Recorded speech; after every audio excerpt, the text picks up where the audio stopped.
Some defenders are known for their toughness, others for their leadership.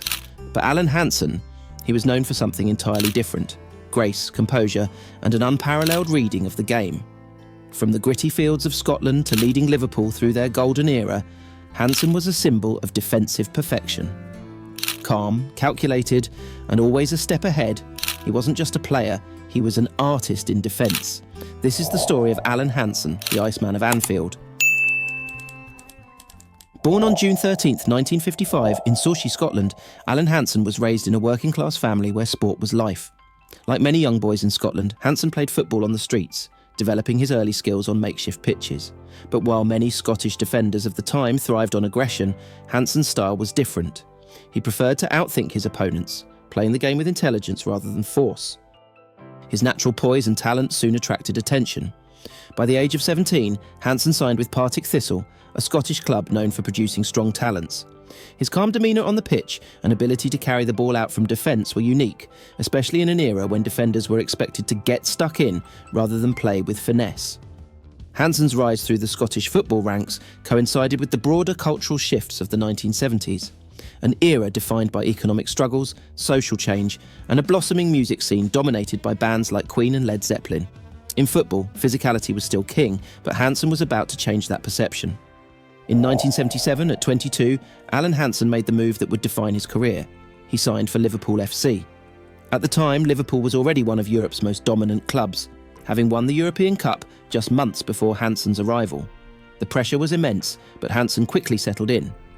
Hansen's debut came at a time when Liverpool was transforming English football under the legendary Bob Paisley. The club was known for its relentless dominance in Europe, and Hansen's intelligence on the ball fit perfectly into Paisley's tactical plans.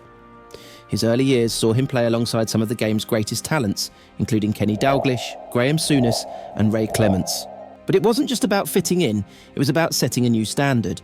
Hansen wasn't a typical centre-back. While English football in the late 70s was still physical and rough, Hansen brought elegance to the game. He wasn't afraid to carry the ball out of defence or make a perfectly timed pass to launch a counter-attack.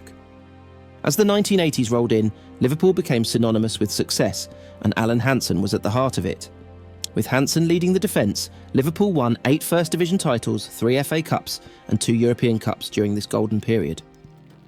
The 80s in Britain were defined by social and political upheaval, with Margaret Thatcher's government clashing with unions and industries, including football, feeling the effects. But on the pitch, Hansen remained a steady force. His partnership with Mark Lawrenson, signed in 1981, became legendary. Together they formed one of the most impenetrable defensive pairings in English football history.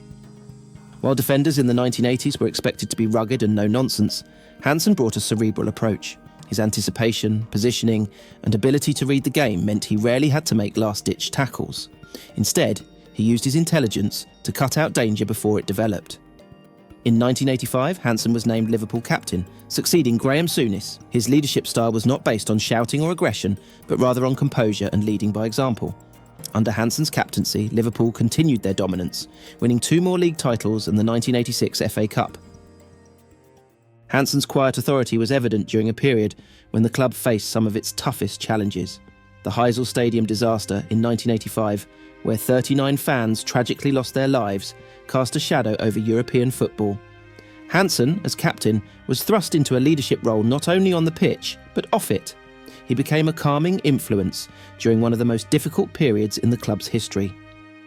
But his defining moment of leadership came in 1989, following the Hillsborough disaster, where 97 Liverpool fans lost their lives. Hansen led Liverpool through the aftermath, helping guide the team to the FA Cup final just weeks later. That victory, a 3-2 win over Everton, was a moment of emotional release for both the players and the city of Liverpool. Hansen, once again, remained composed amid the tragedy, proving his worth not just as a player but as a human being. By the early 1990s, Alan Hansen had cemented his place as one of the greatest defenders in football history. But the physical demands of the game were taking their toll. After 14 years and over 600 appearances for Liverpool, Hansen's body began to falter, with knee injuries limiting his playing time. In 1991, at the age of 36, Hansen announced his retirement from professional football. It was the end of an era, not just for Liverpool, but for English football. Hansen had redefined what it meant to be a centre-back. His intelligence, calmness and technical ability had set a new standard. His final match was a 2-0 win over Derby County in 1990, and as he walked off the pitch at Anfield for the last time, there was a sense that Liverpool was losing not just a player, but a true leader. Hansen's legacy as one of the game's most elegant and intelligent defenders was already secured. After hanging up his boots, Alan Hansen transitioned seamlessly into television punditry, joining Match of the Day, where his sharp analytical mind and no-nonsense approach to commentary made him a fan favourite. Hansen's punditry was characterised by the same calm and intelligent demeanour that had made him a legend on the pitch. His famous remark, "You can't win anything with kids," made during the 1995-96 season, when Manchester United fielded a young side, became part of football folklore. While United would go on to prove him wrong, the comment only added to Hansen's reputation as a pundit who wasn't afraid to speak his mind. For over 2 decades, Hansen remained one of the most respected voices in football analysis, offering insights into the game's evolution and sharing his vast knowledge of the sport. His critiques were always based on intelligence and experience, reflecting the qualities that had made him one of football's greatest defenders. Alan Hansen's legacy isn't just about the trophies he won or the games he played, it's about how he changed the way we think about defending. In a time when defenders were expected to be physical enforcers, Hansen played with his head, reading the game, making interceptions, and starting attacks from the back. His influence can be seen in modern defenders like Virgil van Dijk and Ferdinand, who embody the same qualities that Hansen brought to the game: intelligence, composure, and technical ability. Even after retiring from punditry in 2014, Hansen's legacy remains strong. He is remembered not only as a footballing great, but as a man who carried himself with dignity, both on and off the pitch.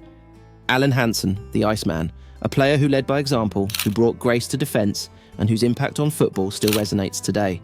His journey from the streets of Sochi to the heart of Liverpool's defence is a testament to his talent, intelligence, and unwavering composure. Thank you for joining us on this journey through the life of one of football's greatest defenders, Alan Hansen, a man who changed the game forever. If you enjoyed this look at the life and career of Alan Hansen, be sure to like, subscribe, and leave a comment with your favourite Hansen moment. Stay tuned for more stories of football's greatest legends.